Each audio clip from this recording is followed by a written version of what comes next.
obvious spoiler warning if you haven't seen Thanks to Them, but seriously, if you haven't seen the episode yet and you clicked on a video about it, I really can't help you.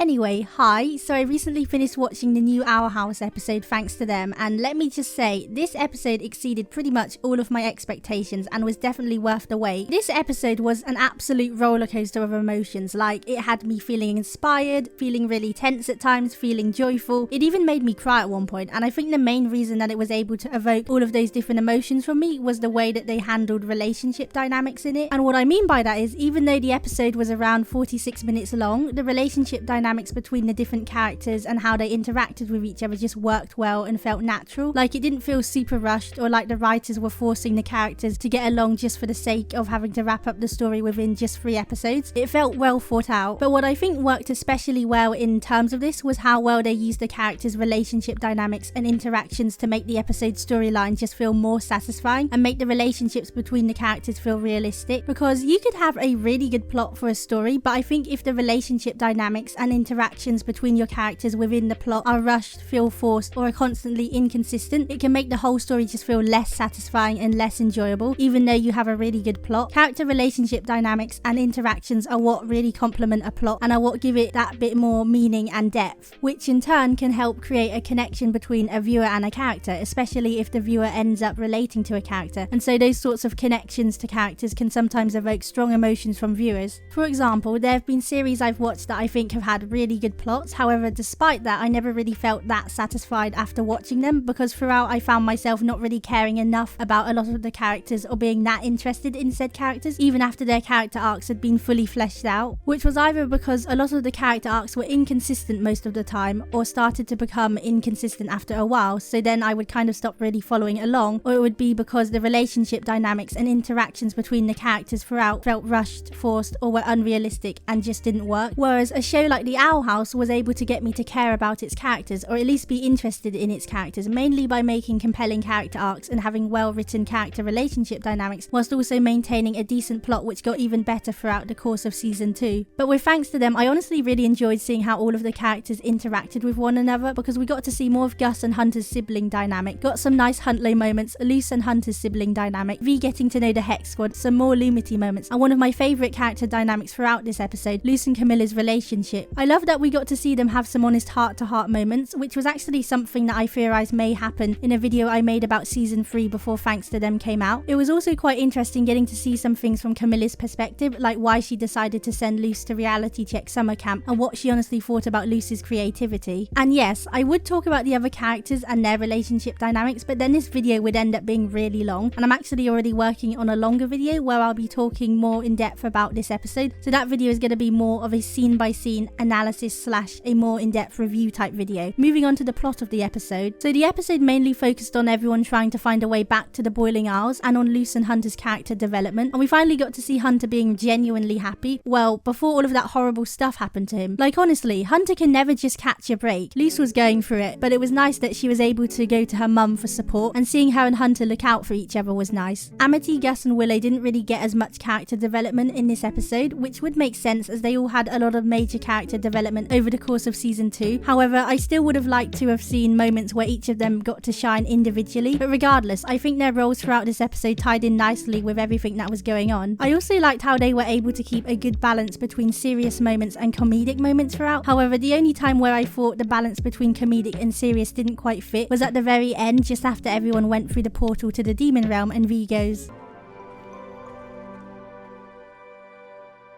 "Shoot, Camila still has the car keys." I mean, don't get me wrong, it did make me laugh, but considering the traumatic stuff that had just happened to everyone, especially to Hunter, it just felt a little bit too soon to be making jokes, but that's just me. The episode also had some really cool animation, which was the scene near the end where the Hex Squad thought possessed Hunter. Like, the animation in that scene is amazing and it's so fluid. I could watch that scene all day. It's just mwah, chef's kiss. Because of you, we can finish our work as witch hunters, starting with them!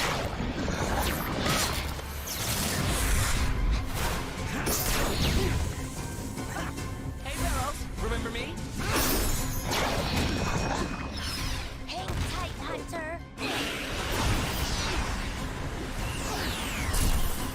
Hey, watch out! Plus massive props to Tom Barkle who animated that scene. He also animated the Lumity kiss scene, so I hope that we'll get to see some more of Tom's animations throughout the last 2 episodes. So this episode definitely exceeded pretty much all of my expectations, and I'm sure the next 2 will be just as good, if not better. However, I won't ever forgive Disney for shortening this show, and I know 3 episodes is definitely better than nothing, but still, it hurts. Anyway, I hope you enjoyed all of this. I've never really been the best at putting my thoughts together, but I try. Lastly, follow my Instagram. I sometimes post memes on my stories. Later, I guess.